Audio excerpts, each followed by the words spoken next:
Hey up, hello everyone. Hello. And welcome to the first episode of the Empty Space Inbetween Podcast. Feels good to finally be here, finally get it recorded after all the time. All the time it's tough to get set up. How are we, right? I'm very good, mate. Very good. How are we? Long Christmas, do you know what I mean? Had a few days off, but mostly working, you know how it goes. Yeah, we are recording this on, what date is it, Jan 4th? There's a question. What Jan 4th, 2023. So we've just come back after a long month of beer, eating loads of food. Yeah, man. And working, but not really. Yeah, not really. working. Sat in front of your computer Which doing means lying on your bed with your laptop and slowly browsing what you've got to do. Doing a whole lot of nothing. Yeah, man. But yeah, so I think... So we've introduced the podcast, the Empty Space Inbetween, but I think it'd be quite crucial. So let's introduce ourselves. So starting over there. Yeah, so I'm Sam, or Samuel. And yeah, I'm a PhD student at the University of Liverpool. How about you, Ryan? Who are you? Yeah, so Ryan Belfield. As you can imagine in school, it was Ryan Bellend. Right. As you can imagine, you don't need to do too many hops to get Ryan Belfield to Ryan Bellend. I'm also a PhD student. I'm not like Sam though. I'm not based out of a fancy red brick. I'm based out of John Moores. That's where we both started, but we'll get on to that later. But yeah, started at John Moores, still at John Moores, doing my PhD there. So as we say, we're both PhD students. And we met at Masters, again, go into that a bit later. But that's kind of where we met, and then we've sort of talked about doing a podcast for ages, haven't we? Been talking about it for about... Since the Masters, yes. Since we properly met, we've wanted to do a podcast. Because we've always been kind of on the same wavelength in that we're both into like sciences and academia and talking about the things people publish and what goes out there on these science. Saying that was a very serious term. No, but like on the high end where these people they publish in journals, it might not get down to the industry level and that. Yeah. So like we quite like talking about that, but we're also not. How'd you put this? We're not boffins. We're not uppity, man. Yeah, we're not boffins. We're just everyday folk, man. Who? I do apologise if I cough. By the way, Ryan's dying. Everyone knows ill. Yeah. So by the end of this podcast, Ryan could be dead. It's a possibility. I'd die any day. No, yeah. So as we were saying there, like we both love academia and talking about it, but like we're just normal people. We're not boffins.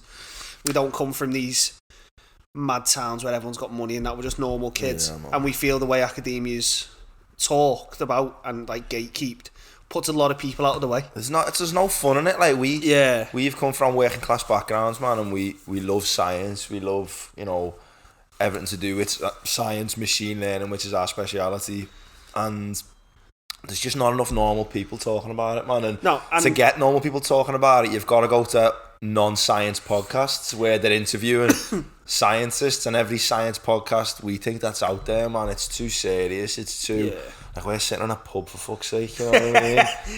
Like, I spend most of my time in the pub anyway, so I thought I may as well do something productive. We want people to enjoy the science that we're talking about, the different topics that we're going to get onto. We want people to engage with them, and we want to break it down in a simple, lay way where the everyday person can engage, man. That's what I mean. And it's not like with science, it's not so much specifically machine learning and AI as well, where we kind of focus in from like our backgrounds, but like all science in general, like the only time really in the media you kind of see sciences and stuff is either when something crazy happens, like some mad breakthrough, or something fucking really serious is going on. Fucking bad. Yeah, something bad like happens. COVID, a nuclear weapon. That's the only time you hear about it. So it gives like this whole thing to it where there's so much that goes on, so many things that people do which are just interesting, fun, and genuinely like positive things. But people don't talk about it, man. Or if they do, it's in a way that you're not gonna pick up on or be interested in. It's just put in a way which is like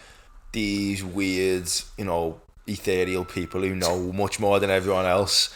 I've done this work, and you're lucky enough to hear about it, and there's no like connection to the everyday person, man. So that was the idea. We wanted to create like this podcast where we can just talk about science and life and everything in between, and science, beer, have a laugh, have cool guests on, and generally just that's the one. Speaking of beer, we are recording in a pub. He said it's one of our favourite pubs. It's down the road from John Moore, so it's where we've spent quite a few times post lectures. It's called the Ship and Mitre. very nice craft ale pub. But since it's January, as we said, recording in January, I am partaking in semi-dry January. Dry Jan. You come in before and went, I'm having a dry Jan, me lad, not drinking. I went, oh yeah, and he went, well, except for one day. Except for the 14th. And I went, so you're not having a fucking dry Jan then, are you, lad? You're drinking. And he went, yeah, well, yeah. Well, I tried to wear me way out of that one. So the beer we're on today, alcohol-free. It's by Lervig, no worries. You know what? Alcohol-free beers, have you ever tried many of them? No, lad. That's terrible. Most of them. That was actually quite nice. And for all those who are weight conscious, only 66 calories in the can, I think. Yeah, we made up them. We were like fucking 60 calories. It's better than water. You're going to replace me morning glass of water with an alcohol-free beverage. All day. But yeah, so the idea, we wanted to, again, do it somewhere we feel comfortable. It's a laugh. Yeah. I mean, get people down and they can feel comfortable as well and talk in a way where, because we want guests on who normally are in the academic space, as we say, who normally talk very prim and proper. We want to make it a bit easy, relax, man. Just talk about things that... They're normally in a suit, in a tie, in a shirt, in their office, stuffy, on a Zoom call, and they don't open up, man. And we want to get to know people's research, what they're doing, but also get to know them. So if they're doing some cool research in AI, ML, biology, sports science, you want to get to the core of what they're doing and get to know them as well, man. And, exactly. You know what I mean? Definitely. One thing I do think we need to cover, though, before we get loads of stick for it, is the name. Why the name? Empty Space Inbetween. Empty Space Inbetween. Lads, it's too musical for me. I'd do that, but the fucking windows would break. I tell you what, though. So this name came about after, it must have been, it was about 2 months, about a month and a half, sat in a different pub, having meetings, trying to figure the name. Yeah, we scoured the pubs of town looking for creativity, man. Creative ideas. Sit there with a pint going, no, all them names are shit, let's go somewhere else and fucking. And then we found a name that we thought was going to be dead cool. I forgot it, no. So have I. Someone took it. It was already... we were made up with the first name. We got like, this is the best name ever. What was it? That's really going to bug me, that. Why not? Why though? But why though? But what? Yeah. The But Why Though podcast. But Why Though podcast. But then someone has it. Or another group of people from around there, either Liverpool or from the Wirral or Wolves. Yeah. Like me. Yeah, like get that out the way. Yeah, let's get that out the way. Ryan is not a Scouser. I'm not a Scouser. I'm not going to pretend to be, because this what does me head in. Most people, they come from Runcorn and Widnes. As soon as they get a bit older or they move out, you see it on the bios at Liverpool. What are you doing? Yeah. You're from Runcorn, I own it. Yeah. You go to Chambers on the weekend. You go to Chambers. you sit off down the Royal, lad. That's about it, isn't it? Ryan's a Runcorn head. I am from Croxteth, Liverpool.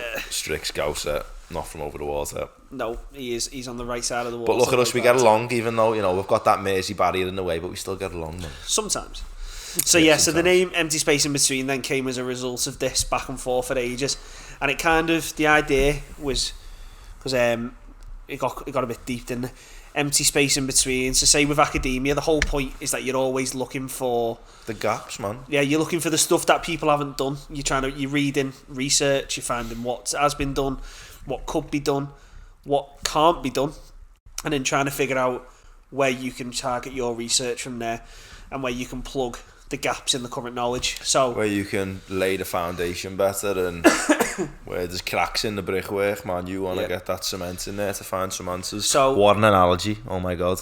Yeah, lad, write that down for the tune. The cracks in the brickwork. The cracks in the brick. Lad, that sounds like a Wombat tune. Sounds like a Pink Floyd tune. The start of a Wombat song, but yeah. So the empty space in between comes from that need to always be looking for these novel ideas and finding the answers to the unanswered. Yeah, man. There's another one.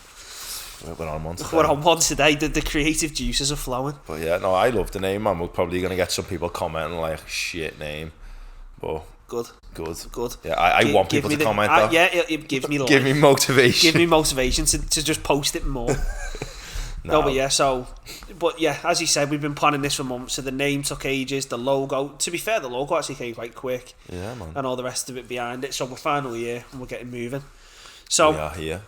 The next point then is, as we've said, you're from Liverpool, I'm from Runcorn. We both come from kind of working class background, so I want to get more of an idea, or let's give the people more of an idea. What was your schooling like? So we both met at masters level. Yeah, well, what was your route to masters? Because I know we both had a different story, didn't we? Like I know my school was a lot different to yours. Yeah, man. In the end, so let's just, like, as I say, just go through your school and how you ended up getting into university, what you study, and then how did I come to the point of meeting you? Basically, yeah, meeting your lovely face. To cancel the waffling, which I always do. Exactly what you've just said there. Yeah. Yeah, man. Well, I was born in Croxteth in 1942. Now I'm only messing. Okay, you don't need to go that far back. Nah, I'm from Croxteth in Liverpool. Went to De La Salle Academy in Croxteth, and then did maths at A level, PE, and law. So a proper mixed bag. Didn't end up doing that well in my A levels. Wasn't, I don't know, at 16, 17, you feel like you don't have to revise. I don't know why. You just I'll get onto it later, but I just never revised because I never thought I had to. Because I always did kind of well. At GCSE level, I'd easily just like passed shit, and I got to A level, and I was like, oh, I'll do the same, and then didn't do so well. So was thinking, do I go to university? Don't I? Higher education wasn't necessarily pushed in your academic setting, was it? Like in school for you? No, so like in my school, like we got, you know, do you want to go to university? We did all the UCAS and that, but it wasn't like the prime destination for, you know, people in the area where I'm from. Even like my family, I was the first to go to university and get a degree. No one of my family's ever been to university.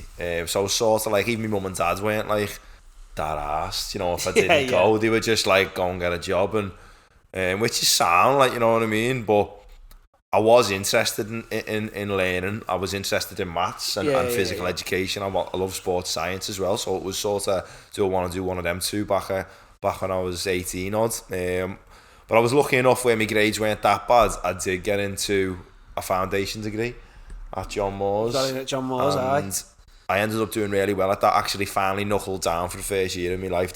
Did some work finally. After 18 years, finally did a bit of fucking work. And flew through that, and then ended up doing a maths degree at John Moores.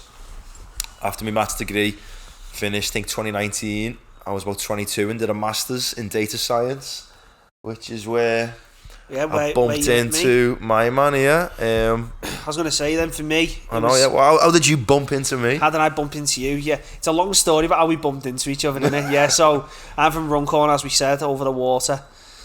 Proud of it. You've got to own it, haven't you? Proud of it. Proud of it. Pa gutted, but pa proud of it. Oh yeah, 100% gutted all the time. But lad, you got to be proud where you come from. No, that's a lie. It's a fucking shithole. But yeah, so I went the Grange in Runcorn. Yeah, not a bad school, not necessarily a good school, but like at school, that year was just nuts. Everyone was just like, just dead competitive in that fucking school, which is mad. Yeah, the opposite of my school.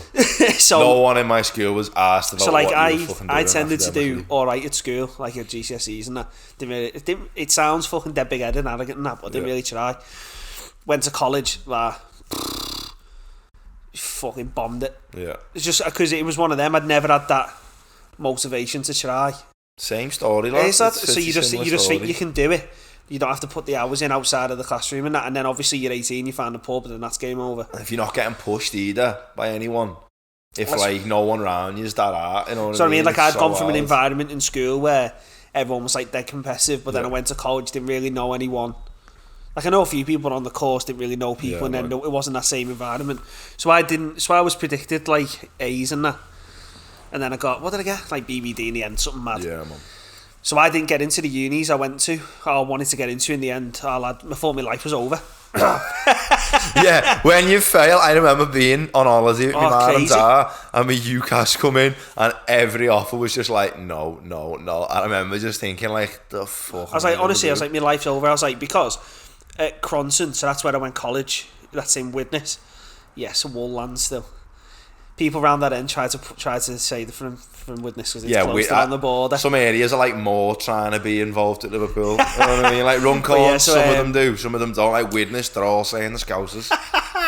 But yeah, so I went Cronson, and there that they pushed big time.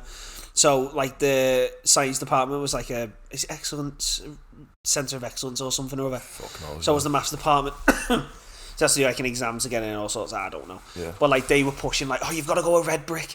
The ex-polys, they're useless. He was like, they're Don't go to them. Waste your time. So when I eventually didn't get into a Red Brick, I was like, wow, I've wasted my entire time. What a waste of time. I was like, what a waste of time that was. I was like, shit. So I stormed off, just went home. Yeah. Someone from college, this is a very long story. Someone from college drove back and got me because she was on the phone. She was like, no, you can't be at home. Then that's when I went through clearing. They convinced me, go through clearing, you can still go uni. And that's when I ended up John Moore's on the maths course. So I was like on the maths course where you were on the foundation. Yeah, you're a year ahead of me. So we were like a year out of step. Yeah. But then when I graduated, I did a year in industry, and just working. Didn't we? Yeah. And we realigned in the masters. But like, the story how we met on the masters was funny.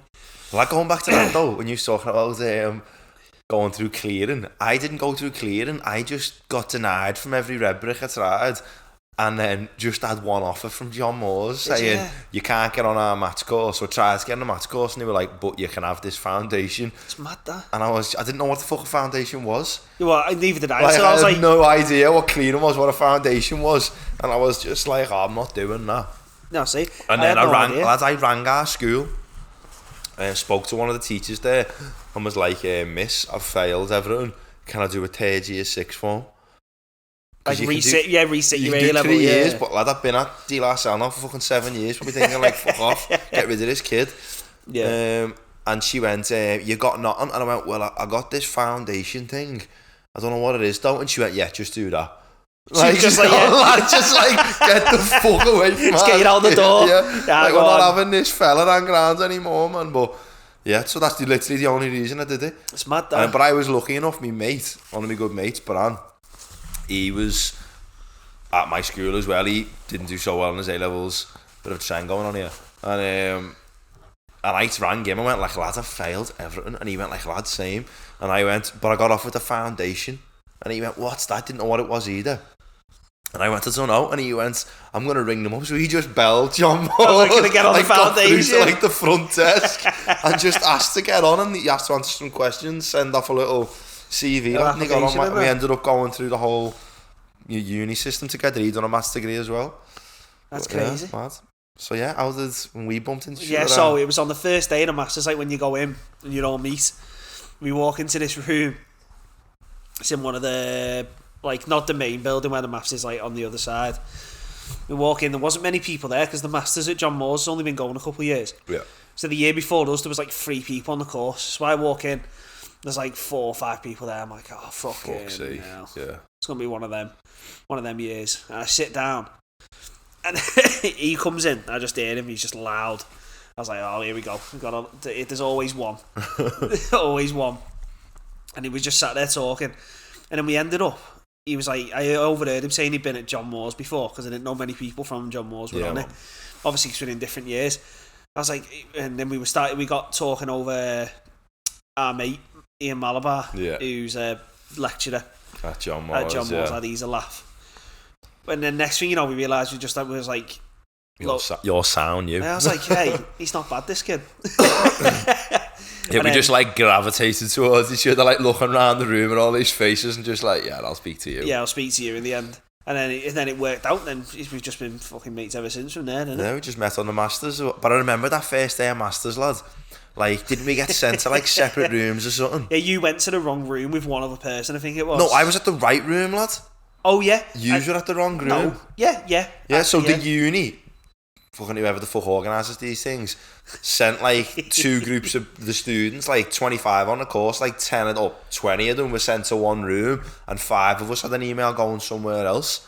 And I turned up to this room, which ended up being the right one. And it was me and one other person there. And like I got speaking to them, and that was like, oh yeah, you know, blah blah blah, what's your background and that. And then like half an hour had went by and no one had turned up. But I'd heard from like people at the uni that like last year there was 4 people on it, and I'm sitting there thinking it is not only me and this other person for a whole year. And I was thinking, I have said everything I want to say to this person forever, man. Yeah, there's going to be no convo. I'm just going to be sitting in silence, me, this person, and a fucking lecturer. But lucky enough, a bit of gabbing comes down the corridor and you fucking turns up with everyone. Then there was a group of us, and then in the end it was just us 2. Yeah, man. In the end, we did PhDs, but we're the only one who's really kept in touch out of everyone, really. Yeah, we had a little fame going at master's level, but data science masters. Data science. So both did maths undergrads and then data science masters. Science. So when we mentioned earlier that the podcast has pretty much been an idea we've had for ages. It pretty much has been an idea since we've just been chatting in masters. Just because we should talk about because we've always had back and forth, and it's one of them which I think's good. Is we don't necessarily have the same thoughts on the same subjects. Yeah, we don't. But we always have. It's a good back and forth. It doesn't just turn into a fucking useless, stupid shouting match that most things happen these days. And we wanted to do one for ages, but then we were like, we can't start one now. We're fucking master students. We don't know nothing. And then we still think that now. I know. Then we started a PhD. We can't start one now. We just got to do a PhD, and then second year of the PhD. Oh yeah, we can't do one now because we're into the meat of the PhD. And then in the end, you just turned around to me one day. You just went, "Lad, we'll be dead soon." Yeah, we're gonna die one day, man, and we're not doing this because we don't think we know enough, or we're fucking So yeah, but what's bad though, lad, is you use that line far too much to convince me to do just fucking everything. You're gonna die one day. So you'll be dead soon. Well, that's my line forever. If someone says no, I'm like, you are gonna die one day, and you said no to this. Yeah, you just go, you'll be dead soon, so you may as well do it. Some things are important in life, man, and some things just aren't. And if you ponder an end and just think, will I die doing it? No. Am I gonna die one day? Yeah. Okay then. Well, I might as well do it if it's gonna bring me some joy. If it's going to bring you some joy, give it a go. But yeah, so that's how that came about. Yeah, that's how we met, and then so as we both said, both PhD students. So I think it's as we said, we want to talk about science and more specifically what we're interested in. I think we should talk about you first. Let's hear about your about PhD. Me first, right? So my research itself is focused on using machine learning. So machine learning, for those who don't know, is ways in which it's different methods and algorithms. I'm sure everyone's heard of the word algorithm before. Yeah, man. So it's how machines can take information or bits of data and learn and perform a task of some kind. So my application is in healthcare, more specifically heart data. So I work with data generated from a medical test called a electrocardiogram. Fancy, very fancy. Yeah, so an ECG for sure. I call it an ECG because I'm not going to sit here calling it an electrocardiogram. I'll get me tongue tied. So that every few seconds, electrocardiogram. Honestly, was it red lottery? Actually, I can't. Red lottery. Yeah, how do you say it, lad? Yeah, me neither. So the way that works, you have leads, little electrodes, things that record the electrical activity of the heart, and it records it on a bit of paper. So now I'm applying machine learning to that. So that's the input, that's the data. The so that collects your data, doesn't it? Yeah. So the machine is basically trying to learn from those electrical signals generated from the electrodes attached to your heart. So currently, the applications we're working with, we've got athletes. So we're looking at basically modelling athletes. So what their healthy athletes' hearts look like? Because the thing you've got with athletes, well, from my very limited knowledge of healthcare and how the heart works, is that obviously everyone knows go gym, lift big weights, get big muscles. Yeah. Right. Same thing kind of happens with the heart, yeah. Right. So if eat protein, you just eat lots of protein. Protein shakes, go to the gym. That's the only bit of advice you've ever given me.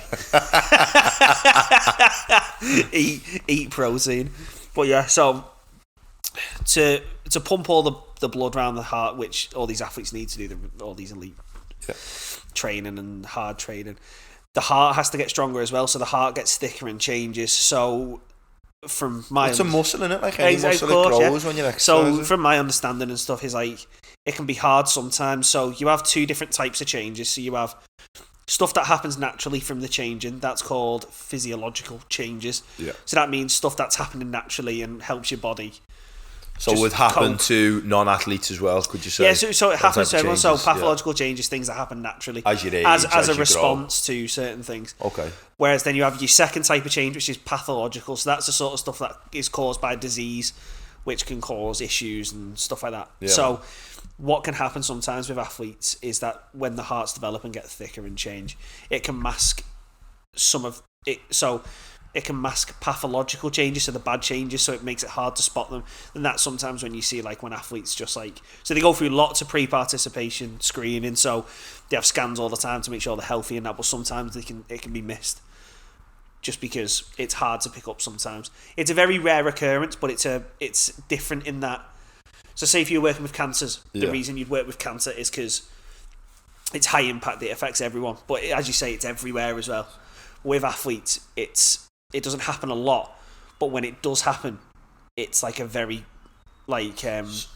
so is athlete's heart then, right? Is that different from what we're seeing at the moment, like with cardiac arrest, or is that like linked to cardiac arrest of athletes? It could be like a whole host of problems. So athlete's heart is the term given to the heart, the changes that occurred due to these extreme conditions and regimes you have to go through to perform at the top level. And you're saying that those changes that happen to athlete's heart could mask. That's the problem. Yeah. What are they masking? Physiological changes. Pathological. Changes. So disease changes caused by heart disease. So infections basically happen in the heart, like heart disease, it's harder to detect because these hearts have changed because of the exercise. Obviously not all exercise causes hearts to change in the same way, as not all weight training programs cause the same muscle development. It depends on what they're eating, So Mo Farah, for example, a long distance runner, will have different changes and adaptations to Eddie. Is it Eddie Hall? The strong man. Yeah, the strong man. And he'd have different ones to a rower, to of course, because you all need different things. So the idea behind what we want to do is we want to use a type of algorithm, so a type of machine learning called clustering. Yeah, man. So the idea is it takes all these scans and bits of information and then creates a point in like a 2D plot. So it's like a map. So then you group like athletes together and then you can see what sports and what type of... So is there a difference between race, between sexes, on how the heart develops and stuff like that. So then the idea is you can give that map to people who work in that field and then they'll know what a healthy heart looks like. Yeah. So then if someone comes in, they don't land where they're supposed to on the map.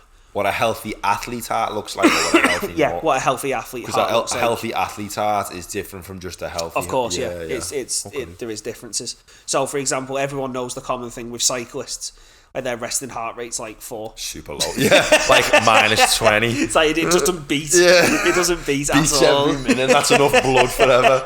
Yeah. It's those type of things. Okay. And then another one is we're working with a hospital in Bath to predict some other disease, pulmonary hypertension. Going back to the athlete's heart then, so when you do this clustering and when you're finding these clusters, what type of properties of the clusters or variables we call them? So what would sort of characterise a cluster? So the idea, what are the expected results? So the idea is so we've collected. So the idea is the clusters we made simply just on the signals from the heart.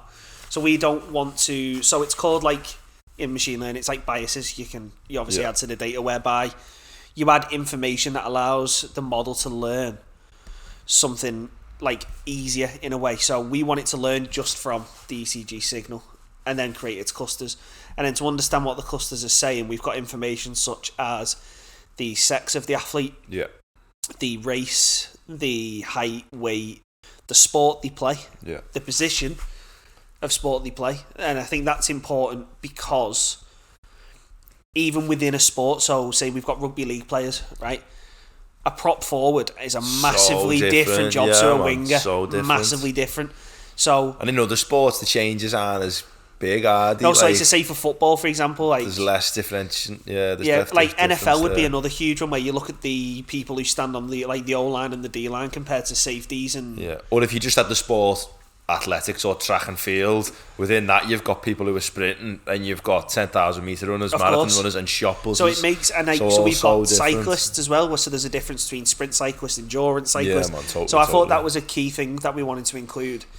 So we've got all these points and the idea is we'll see what is prevalent in each group. So we'll say maybe there's a group of points at the top, they're popular with prop forwards or really tall football players or those type, and then at the bottom left it could be wingers, and that goes for rugby league. So what is the end game if you find sorry, I'm interrogating right now. That's all right. What is the end game? It's good practice. If you find good practice for your viva. Do not fail. Now, what happens? So then, say if you find these clusters, you've used your athlete's heart data on these heart signals, and you find, okay, this is what a healthy heart looks like, and this is a cluster with what we think has more unhealthy hearts, a greater proportion of unhealthy hearts, and sort of the properties of it mean that there's a lot of, for example, shot putters. Yeah. So you find that result, okay, this cluster has these properties, there's a lot of shot putters who have this type of heart.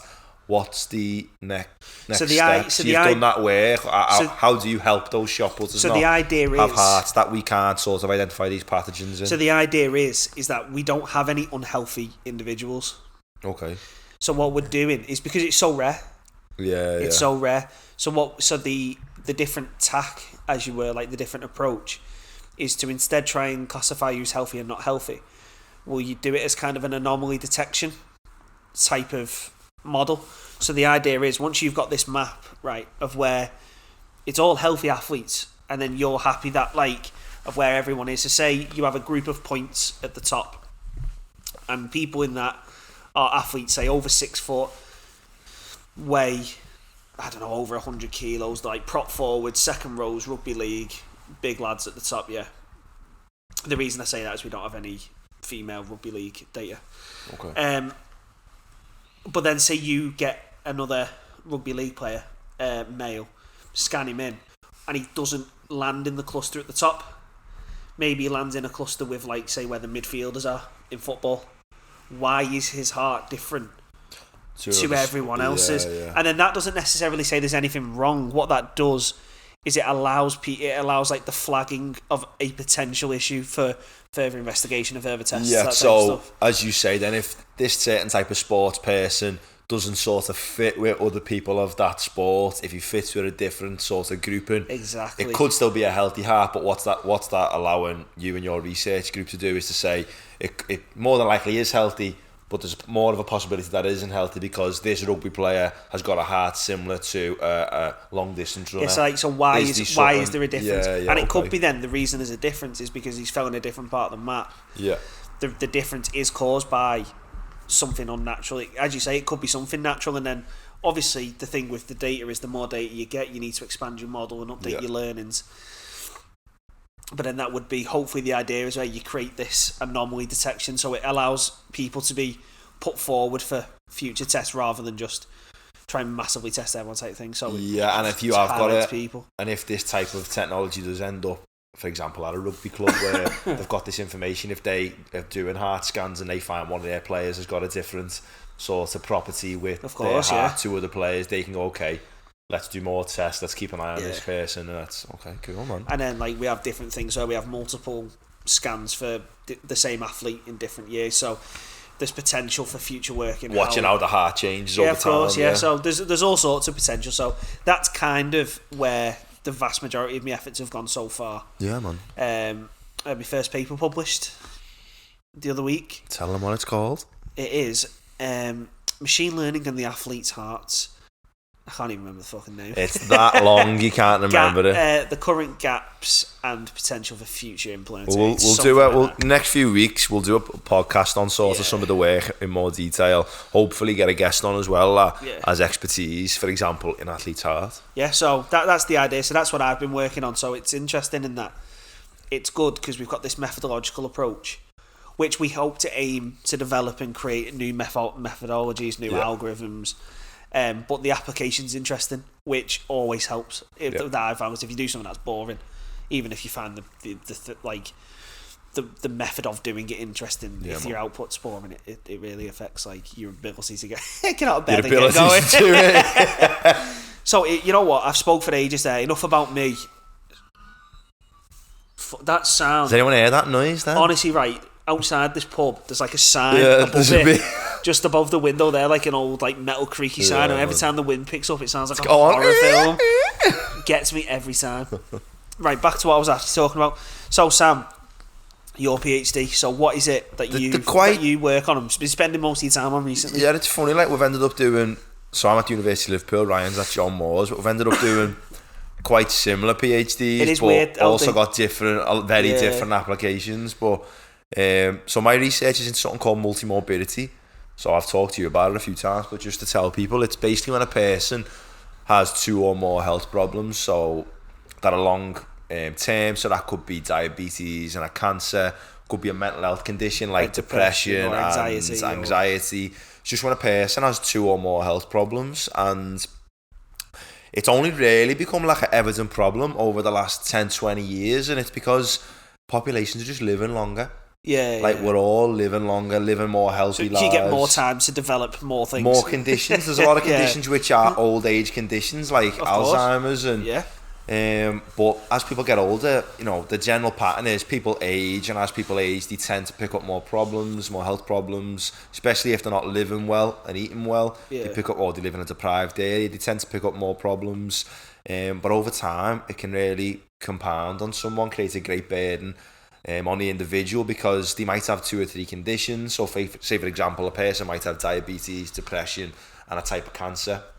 Now they've got to manage 3 different treatment regimens, and then you've got the burden that produces on the local community health service, like primary care, and then also, especially if one set of multi-morbid groupings is present in one area, it can really tax a certain so there's certain conditions which are more prevalent in deprived areas, or just have a weird pattern in an area. So I don't know, acute conditions can pop up more in a certain city than another city, and if there's so that's sort of like the premise of the PhD is multi-morbidity. It's looking into that, and similar to Ryan, I'm using clustering algorithms, so we're in the same sort of, I'm always ringing Ryan saying how does this work, but it's good though that we're both on it, because as we kind of spoke about before, it gives that kind of, because we both want to achieve the PhD, it gives the shared ability, sort of effort, a shared knowledge pool on if we're working on a model, should we use that? Is that relevant? How do you use it? It's something to bounce off, other than just Google and Stack Overflow. Google. Or now ChatGPT. What's it called? ChatGPT. ChatGPT. That's just one ask for a it. future episode. Yeah, proper ask it and make me tea. It'll pop out the computer and make you dinner. Just make me a sarnie. But yeah, so using clustering algorithms. But my PhD's looking at this notion called multi-morbidity, but it's much more got a social science aspect as well. Yeah. So the idea is we want to find, using unsupervised machine learning, unsupervised machine learning algorithms, both hard and soft clustering methods, to find what are the main cluster patterns in a population, focusing on the Liverpool and Cheshire area. And then we want to find out as well, what are the sorts of socio-demographic patterns of those clusters. Is a cluster more likely to be deprived, of lower nutrition, of, greater proportion of people smoking? Is another cluster more likely to pop up in an affluent area with higher income, and so on and so forth? And we also want to understand which cluster is associated with which health services. So there might be a pattern to a certain cluster produces individuals, or has patients in it, not produces them. The patients belong to those clusters, which are more likely to interact with primary care services. Certain clusters what's a primary care service? So a primary care service, come on, catch up, right? Is like a GP. Any community care. So if you've got a bad tooth or toothache, you go to the dentist. But that's, I've not been to the dentist in about 8 years. The Ryan's yellow teeth are staring at me. As soon as I went to uni, as soon as I had to pay, I went, you can fuck that off.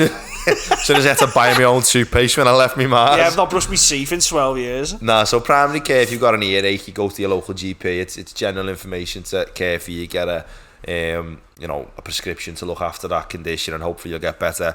And you've got secondary care, which is stuff like a hospital. So it could be an elective appointment at a hospital where you're going for a surgery, or it could be just an emergency, not an appointment, you've turned up, an emergency admission. So something's went wrong with you. Maybe you've had a heart attack, felt really unwell, you need urgent service, you can't contact your GP.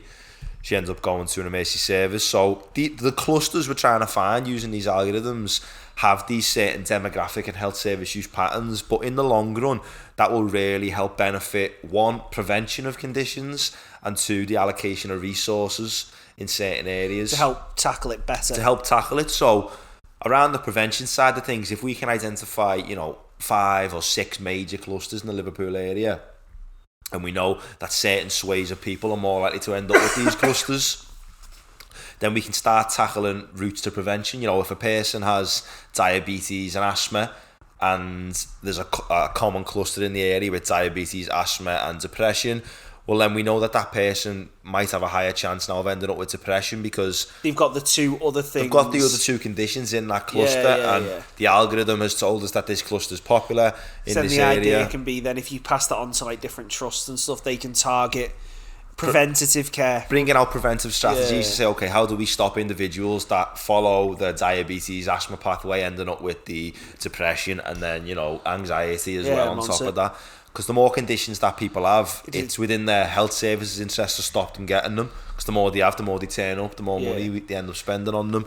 And it's in their interest as well because they have a better quality life. Of life. They're not always managing these conditions. Because as you say, it's the whole thing, isn't it? It's better to prevent something than to try and cure let it happen. So to be able to spot potential people on a potential path and try and cut that. It's much easier to treat someone with one or two conditions than it is to let them end up with 6, 7, 8, 9 and then try and treat them then. One of the big issues in the area as well, right, is like this, the healthcare system at the moment is set up for singular disease treatment.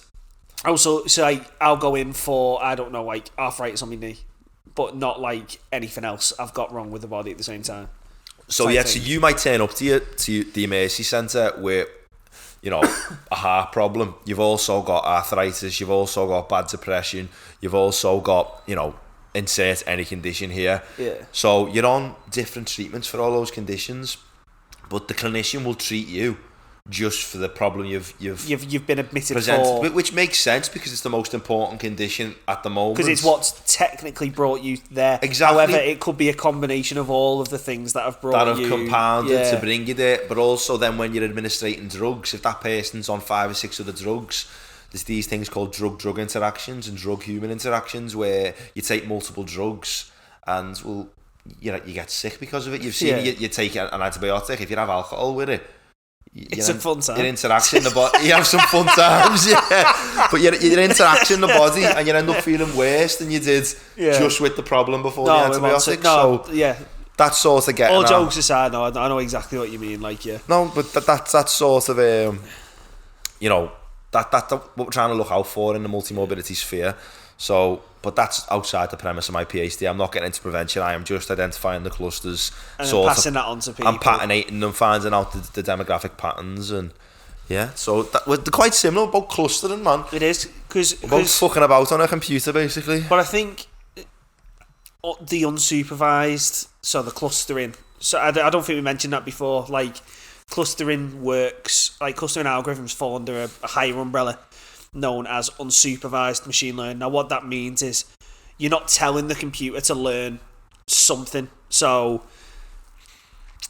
something many people are familiar of is like a prediction, where you try and predict if someone's going to buy something or not. Yeah. So the model learns there from massive amounts of history of buying patterns and then whether they ended up buying or not. Whereas unsupervised, what you do is you just give it a load of data and you just go, find the pattern for me automatically, like what's going on in that data. Yeah. And then you make sense of it afterwards by trying to put labels in the clusters. There's all sorts of way distances between points, and then as you say, the supervised machine learning is you sort of, I suppose a simple way to say it is you know what you're looking for before you go into it like you're guiding the computer on what to learn. Whereas unsupervised is like the computer's trying to learn it itself. But I think there's a real place for it, because if you look at trends and stuff, it's like supervised learning dominated the field for years because it was like let's go out there, let's make prediction. Yeah, in a way, because it's hard. It's hard to monitor like unsupervised learning and stuff, because obviously it learns what it learns, and that is your answer. Yeah. There is no there's no real. Well, there are tricks and stuff, but you know what I'm trying to say. Like, there's no you're not guiding it to a certain answer, but the stuff it learns can be a lot more powerful. Yeah. And stuff like that. So I think you're starting to see this trend of unsupervised learning starting to see a bit more of a comeback in. When I say it's easier, I don't mean easier to carry out. I mean easier to get your head around, because you know what you're sort of because you can see the output. You see the output exactly. So if you've got an image and you want to find out, is this image a cat or a dog? You know what you're looking for. No, of course. So it's like another project I'm working on. They want to make predictions on whether a disease is there or not, but then they also want to know what level of the disease is. Say there's 5 levels of severity. Yeah. Well. So for that, it makes sense to use two different approaches. So you use the supervised approach, do they have the disease or not? And then you use unsupervised approach to create this visual map to see where the prediction falls. So like highs over here, lows up here, mediums in the middle. So it allows people to see visually where that person falls within this massive space of results. And then it gives them a way of interpreting it a bit better. I feel. Now we're delving into model. Now we've gone over the hill and down it again. Down again, and we're going up a separate hill that's even bigger and a bit more of a monster. So shall we tell the people then what they can expect and wrap this introductory pod we've rabbited on a bit. Just noticing the couch is like popping up, man.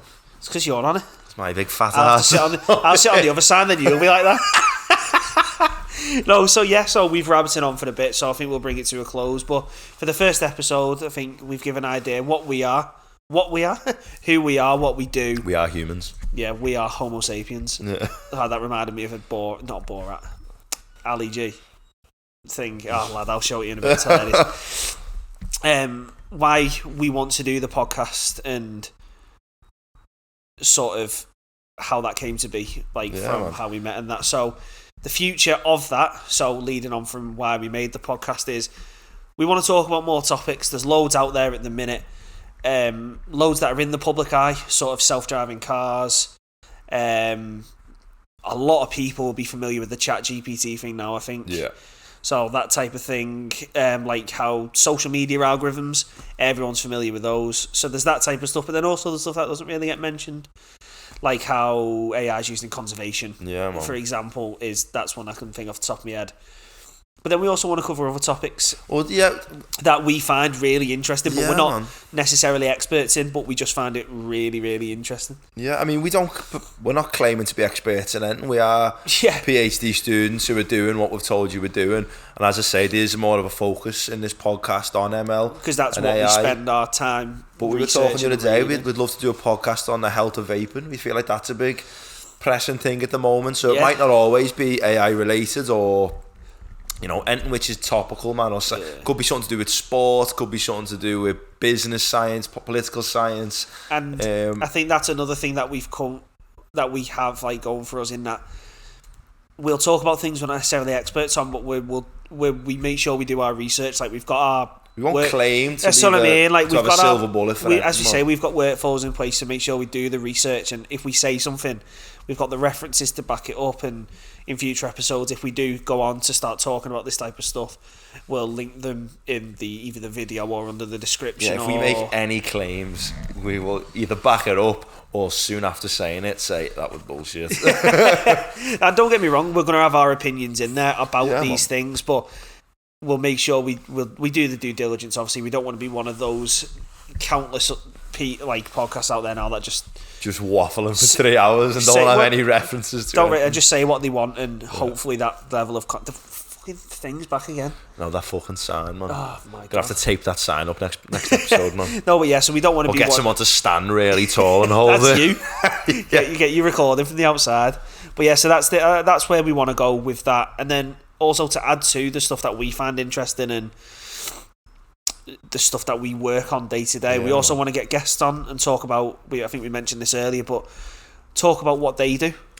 There's going to be clinicians, machine learners, sports scientists, biologists, chemists, and we can, and also not anyone we're interested in. Man. Exactly, and also we don't just want to get scientists on and researchers. We want to try and get people who actually work in community or in industry, because it's all well and good, all of us. Like the idea of this podcast is how research is perpetuated and put forward to the people and how it's used. I want to speak to people in industry and see, more importantly, what they do, what they think is important in their industry, what is currently being done, and is there anything missing that either could be worked on, the empty space in between. It all links back. It's almost like we've thought about it, but also like what they would like to see potentially, and then if that is out there, but it's just they've not been introduced to it type thing. So I think that then gives like a scope to see not only what's being done, what's out there, but also how it's being used and how it fits into the wider world. As Belly said, we're talking science, AI, ML, but most of all, we're having a laugh. We're having fun before we die. This ain't no serious. This ain't no serious science podcast where we're gonna go on for hours and bore you with terminology. We're gonna get equations. Gonna get to the core of what these papers are saying, what this research is saying. Speak to fun guests, man, and just have a laugh with it. We're just, as I say, we're just a couple of scousers, or one scouser and a Runcorn head. A wool. A wool. Don't wear white socks. I was about to say I don't wear white socks, but I've got white shoes on. To be fair, I'm a scouser and like white you've webs got white are shoes on banned. as well? But I always wear white webs. Oh, lad, you're breaking the mould. I've got size 13 feet. I buy these webs not because I wanted them. It's just the only ones I can fucking find, yeah. The only ones you can fit into. Let me ma went to the shop the other day to get me some new webs. I didn't ask her. I've just told her I need new webs for the gym, and she come back with the worst webs you ever seen in your life. I made up. I'm wrapping the podcast up with this, and I went like, I opened it up and I was like, oh geez, they're awful. Them. I didn't say it to her, and I went, where'd you get them? She went, Foot Locker, and I was like, all right, yeah, well, you know. Do you like them? And she went, I just said to the fella, what have you got in the 13? And I went, fucking hell, did you close your eyes? You just took them to the fucking till. Fuck me. Are they proper rascals, lad, they're proper rascal webs. What make are blue webs with like red stripes on them with white outside the head. That's 6 man. I just said to me, man, you're going to have to take them off. Are they proper like dad running shoes? They're like, yeah, fucking dad running shoes, yeah. Your dad's just started the gym and he's bought some new webs which he's never going to go to the gym in. He's just going to use them to sit on the couch and do the gardening. That's the type of webs they are, lads. Lad, my dad bought Skechers the other day. Skechers, lad. Swear to God, he tried to go out, yeah. He had a nice shirt on, fucking nice pair of jeans, and his fucking Skechers. I was like, the fuck are you doing? Me and our kid were just like, what are you doing there? And he was like, I'm old, me now, I need me Skechers. I feel like I'm walking on a cloud. I was like, there's more important things, man. You got to look cool. Then he comes down in his fucking Stan Smiths, and I was like, I feel bad now. Yeah. But yeah, so I think we've rabbited on a bit long there, but we've covered what we need to. I hope you've had fun with us. So we'll wrap it up there. Episode 1 done and dusted. Is it episode 1 or introduction episode? I think we've got to call it episode 1. We've got to keep it. Right, no, we are nerds. We are progress. It's episode 0. It's episode 0. Episode 0, because for those who don't know, you count. If you code in Python, you count from 0. I code now. That fucked me up far too many times before I realised. But yeah, make sure to follow us on the socials. We'll link them either in the video description if it's on YouTube, it's on Spotify. We'll throw them in the description there. Links below, man. Yeah, we've got Twitter, YouTube, Instagram, TikTok. We've not got Facebook because we can be arsed with Facebook. Yeah, I'm not arguing with fucking 42-year-old Sharon from Highton on Facebook. Or Big Dave. Or Big Dave from Dave. down the pub on fucking Facebook. Oh, can't be arsed. Yeah. But anyway, yes, that's it, isn't it? So right? Give us a follow. We aim to do a podcast every week. Every Tuesday is our initial kind of release date. That's kind of what we want to try and stick to. So, check back. We'll post on there soon. Peace. We'll see you in the next one. Peace out. Peace out.